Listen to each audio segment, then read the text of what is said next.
कैसे हैं आप सब लोग। मैं आपकी होस्ट वर्दा फ़ातिमा। आप देख रहे हैं वर्दा फ़ातिमा चैनल। मैं आपके लिए दोबारा आपकी खिदमत में हाजिर हुई हूँ एक नए कॉन्सेप्ट के साथ। जैसा कि मैंने पहले भी आपको पार्ट्स ऑफ स्पीच का पार्ट 1 एक्सप्लेन किया था। कुछ रीज़न्स की वजह से मैं वीडियो जो है वो मेरी शेयर होने में टाइम लग गया। तो मैंने इसलिए आज दोबारा से अगेन जो मैंने आपको 3 पार्ट्स बताए थे, अगेन से मैं आज आपको 9 पार्ट्स ऑफ स्पीच डिस्कस करेंगे हम। सबसे पहले आता है टाइप्स में नाउन। जो पहले मैंने आपको बताया कि पार्ट्स ऑफ स्पीच होते क्या है, ये क्यों यूज़ होते हैं। जब हम एक सेंटेंस बनाते हैं वो पार्ट्स ऑफ स्पीच पे ही बेस करता है। सबसे पहले जो होता है वो नाउन आता है, और नाउन के फंक्शंस क्या है। थिंग, जो नाउन है वो यूज़ होता है पर्सन, प्लेस और थिंग के लिए। उसकी एग्जांपल मैंने आपको बताई थी, pencil, cat, any you can say any thing name, any animal name, any country and city name, any place name, as like I wrote pencil, cat and Pakistan. In sentences we can use it. I live in Sawat. मैं सवात में रहती हूँ या रहता हूँ। सवात जो है वो हमारा नाउन है। I have a cat. मेरे पास एक बिल्ली है। There's cat is a noun. Next step is verb. Action, a word that shows action, जो हमें एक्शन बताता है वो, और जो स्टेट एक्शन जो स्टेट होती है वो हमारे पास वर्ब होता है। जैसे कि एग्जांपल में है गेट, कम, ओपन, लाइक एटसेट्रा। इस तरह की बहुत सारी एग्जांपल जो है वो वर्ब की है। सेंटेंस इसका क्या है, कम इन द रूम, कमरे में आओ। We can use get out from the room. I like mango, I like apple, etc. We can make such examples of by taking the verb examples. Next step is adverb. Adverb में क्या होता है, describe a verb, adjective और adverb. जो adverb है वो एक verb, adjective और एडवर्ब को मजीद डिस्क्राइब करता है। जैसे कि एग्जांपल्स में मैंने लिए हैं साइलेंटली, बैडली, रियली। ये जो वर्ड्स एग्जांपल्स हैं ये एडवर्ब की है। हम एडवर्ब को ऐसे यूज़ करते हैं। नेक्स्ट मैंने सेंटेंस इसका बनाया, माई कैट ईट्स क्विकली, मेरी बिल्ली जल्दी से खाती है। ठीक है, हमने ईट जो है वो ईट वर्ब यूज़ किया, लेकिन क्विकली जो है वो मज़ीद वर्ब को एक्सप्लेन करता है। ये एडवर्ब है quickly. Next step is pronoun. Pronoun is used in the place of a noun. As in examples I took he, she, it, they, we, you. ये examples जो है ये बच्चे बहुत अच्छे से उनको pronoun का पता होता है। इसके example मैंने लिया, she is my friend. जो I can say it is my cat, it is my pencil. In this I'm using the pronoun in the place of a noun. Next step is preposition. preposition क्या है, links a noun to another word. जो preposition है वो एक noun को एक दूसरे word के साथ जोड़ती है।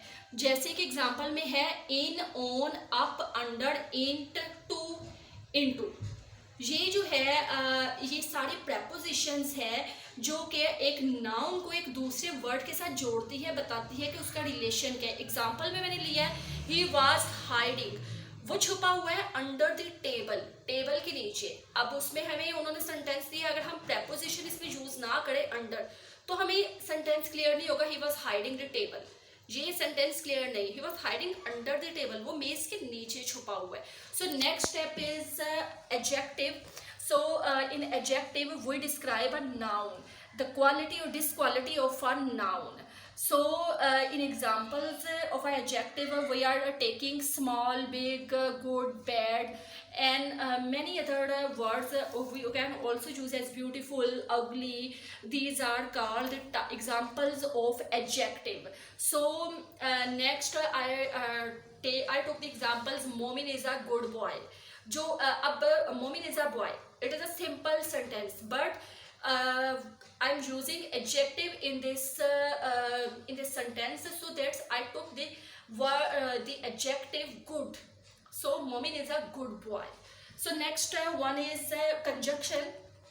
Conjunction join clauses और sentences.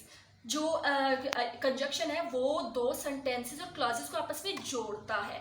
इसकी एग्जांपल है but, and, while, when, because, So we can take the example as I am happy, मैं खुश हूँ, because I have won, क्योंकि मैं जीत चुका हूँ इसलिए मैं खुश हूँ। इसने दो सेंटेंसेस को आपस में जोड़ा है because को यूज करते हुए। So because is a conjunction in this sentence. So next one is interjection.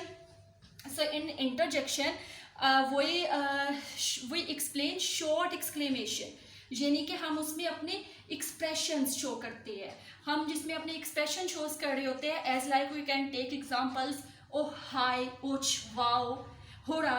These are the examples of interjection. So how can we use it in sentence? So I took the sentence, Hura, I have won the match. Hura, I have won the match. इसमें यानी कि होड़ा के आगे आपने exclamatory sign must डालना है। आई have von, मैंने match जीत लिया। यानी कि जब हम कोई एक्सप्रेशन, जब हम अपने फीलिंग्स को शो करते हैं उसमें होड़ा, I have won the match, oh I am sad, hi how are you, ouch. जब चोट लगती है तो उसके लिए हमसे सडनली जो हमारे एक्सप्रेशन शूज होते हैं वो ओच यूज होते हैं, ठीक है। I got injury. So next step is article. So in it's the ninth parts of speech. We don't discuss ninth parts of speech in our study, in our when we study in classes. So used with the article, we use with specific noun. ये एक मखसूस noun के साथ use होता है। और ये article के एग्जाम्पल्स है क्या, ए एंड द। अब ए एंड द को देख के आपको बहुत अच्छे से क्लियर हो गया होगा कि ये जो ए एंड द है, हमने हर टेंस में कहीं ना कहीं इसका यूज हो रहा होता है। सो आर्टिकल जो है वो भी एक पार्ट्स ऑफ स्पीच है। सो हमें अपने जहन में रखना है कि जब हम पार्ट्स ऑफ आर्टिकल यूज करें तो हम पार्ट्स ऑफ स्पीच, ये भी पार्ट्स ऑफ स्पीच का ही पार्ट है। सो इसकी एग्जाम्पल मैंने ली है, slow and steady wins the race. ये एग्जाम्पल यानी कि आप देखें जहाँ पे भी विन द रेस, यहाँ पे आ गया है द, आर्टिकल यूज हुआ है, ठीक है। आर्टिकल जो है वो भी हमारा पार्ट्स ऑफ स्पीच है, इसको भी हम किसी तरह पार्ट्स ऑफ स्पीच से इग्नोर नहीं कर सकते। अब जैसे कि मैंने आपको पहले भी एक सेंटेंस बताया, जैसे आप देख रहे हैं हुआ आई हैव वॉन द मैच, इस पे भी द मैच आर्टिकल लगा हुआ है। सो ए एंड द, ये आर्टिकल के बगैर भी हमारा कोई जो सेंटेंस है, पार्ट्स ऑफ स्पीच हमारे कंप्लीट नहीं हो सकते। सो उम्मीद है कि आपको जिस पार्ट्स ऑफ स्पीच बहुत अच्छे से क्लियर हो गए। अपने कमेंट्स लाजमन दीजिएगा और इस पेज को सब्सक्राइब करना और लाइक करना मत भूलिएगा, ताकि आप ज़्यादा से ज़्यादा और आप इसका जो नोटिफिकेशन का बेल आइकन है उस पर भी प्रेस कीजिएगा, ताकि आपको ज़्यादा से ज़्यादा इस पेज की इस चैनल की वीडियोस से फ़ायदा से ज़्यादा से ज़्यादा फ़ायदा उठा सके। सो नेक्स्ट वीडियो तक के लिए मुझे इजाज़त है। आपकी होस्ट वर्दा फ़ातिमा, अपना ख्याल रखिएगा। अल्लाह हाफिज़।